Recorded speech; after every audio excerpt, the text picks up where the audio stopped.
Selecting an underperforming solar module can sink the performance and economic value of a solar project. Today on The Pitch, we get a crash course in solar module quality testing from Tristan Erion-Lorico, VP of Sales and Marketing with PV Evolution Labs, and CJ Fu, Director of Product and Solutions with LONGi.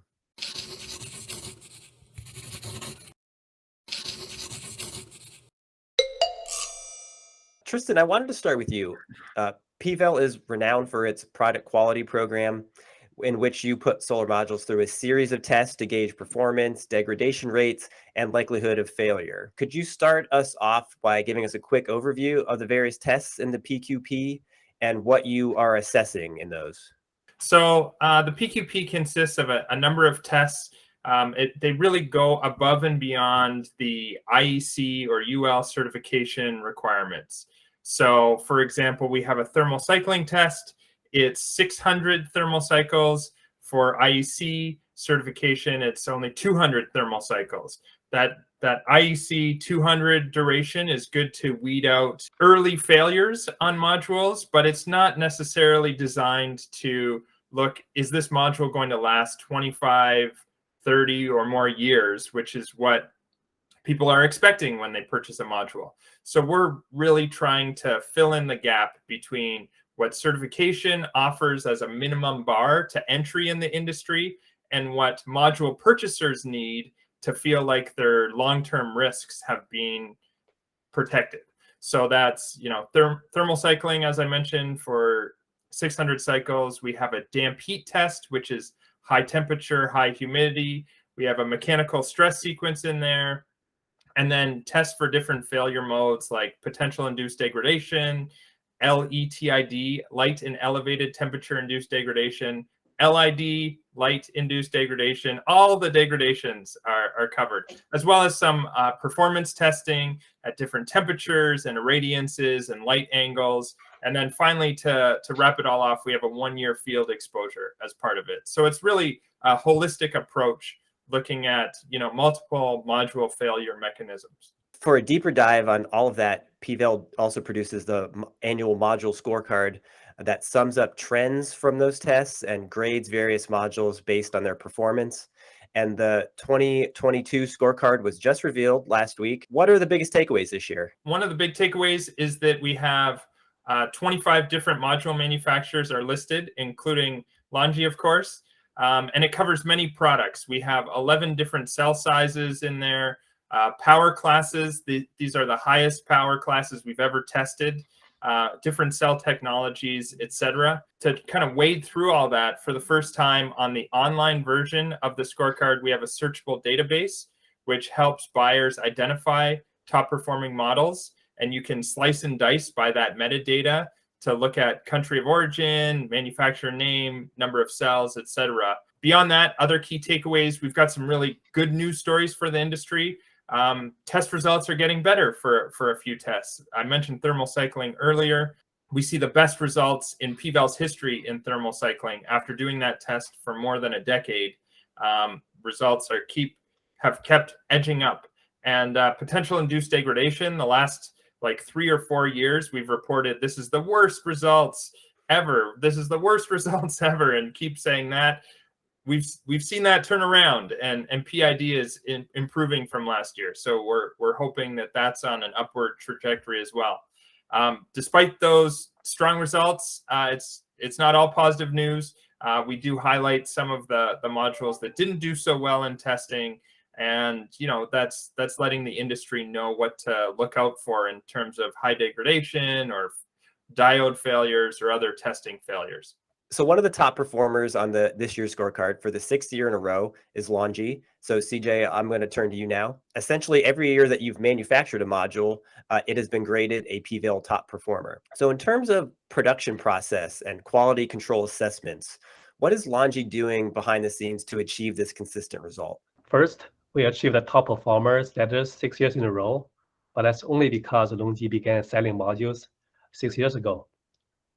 LONGi is committed to creating value for the full life cycle of our customers' solar projects. To achieve that goal, we have implemented a life cycle quality system that covers product design, new material qualification, manufacturing process, third-party testing, and after-sale service. We invest heavily in R&D to make sure our products and technology is best in class. In the last 10 years, LONGi has invested more than $1.5 billion in R&D. We established the testing capability in-house and conduct extensive testing to verify the quality of our products. Collaboration with third-party labs such as PVEL is a key component of our lifecycle quality system. We believe it is important to complete third-party testing with trusted labs to independently verify the reliability and performance of our products. Thus, our customers have complete confidence that our products will perform really well in the field for the next 25 years and beyond.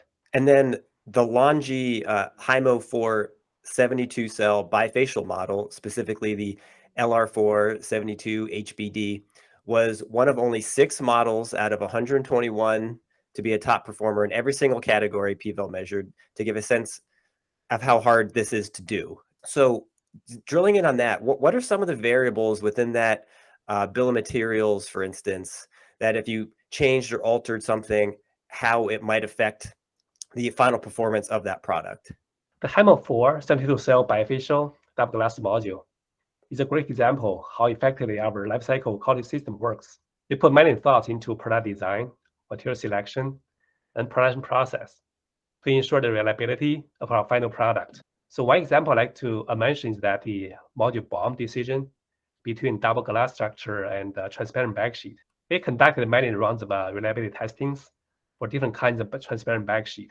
And test results showed some concerning failures, such as yellowing, cracking, or delamination. On the other hand, the double glass module showed consistent better performance in the stress tests, such as the damp heat UV test. This data helped us decide whether to go with the double glass structure. And the decision has been also verified by the excellent results from the PVEL reports. What can alter the performance of a module? It's like pretty interesting to me, as I've talked with Tristan over the years about this. So I wanted to throw that question to you as well, Tristan. Using the HIMO maybe as an example, can you give me some scenarios about how the PQP testing really matters? How the performance of a top performer, if just a couple things are different, how that might change the performance of that module, or your projection of its performance. Bill of materials is extremely important, but so is soldering quality, lamination quality, all those steps throughout the production. If those are incorrect, they might get higher degradation or other issues that would show up in our testing. LONGi had produced one of the 6 module models that was a top performer in all categories, and that's, as you mentioned, 6 out of over 100. So that's extremely rare, and that means they're choosing the correct bill of materials, the correct design, the correct factory processes and quality control. For all of our testing and everything in the scorecard, we have detailed test reports on those individual modules and associated bill of materials that's free of charge to downstream entities. So if you're purchasing modules or insuring projects or EPC, what have you, you can sign up as a PVEL downstream partner and get this data. I also like to mention that reliability is only one of the dimensions. So all LONGi products offer similar reliability and performance, since they have been through the same lifecycle quality system to make sure we offer the best quality in the industry. But as we design different products for different application scenarios, you still need to pick the right product for your projects. Currently, we offer HIMO 4 and HIMO 5 series for both DG and utility customers.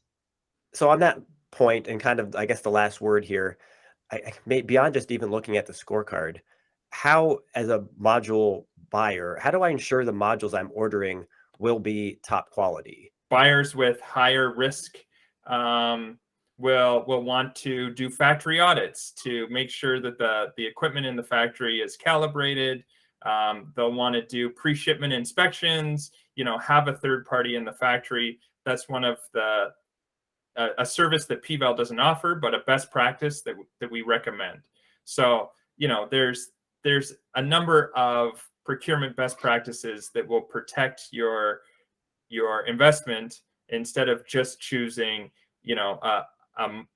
module based on the name brand or based on the fact that the salesperson is an old friend of yours or what have you. But then for the smaller purchases out there, like if I'm just doing under a megawatt rooftop project, obviously I would assume that having someone in the factory is too much due diligence, or out of my price range and abilities. So then going with the scorecard and kind of that quality brand would make a big difference, I'd assume. LONGi submitted a number of bill of materials. There are some manufacturers where their test results are based on one bill of material, and you don't know how the rest of them perform. If multiple bills of material are submitted, we average those to determine if it's a top performer. So if they submit a few garbage bombs that pull them down, they won't reach that status. That's a good point. And I think one thing LONGi did different, like Tristan mentioned, is like we didn't just pick the cherries after this whole tree. We actually sent like a number of production bombs. And what our commitment to the customer is that the production will be carried through this range of bomb materials that and they all gonna be going through the third-party verification. They're specifying 5 bombs with different encapsulants and different glass and what have you, so that if there's an issue with an encapsulant supplier, they can pivot to provide modules with another one, and those have been third-party tested, where manufacturers that are only submitting 1 or 2 bombs for PQP, if there's an issue with their cell supplier or something, now they're offering up untested products. Well, that's a great deep dive into how our readers should be approaching their projects and what to look for, and just kind of summing up where the what's going on with module quality these days. And happy to have a top performer with us. So I just wanted to thank both of you for taking the time to speak with us. Yeah, thank you, Chris. Please get in touch with us if you have any questions, and we would love to help.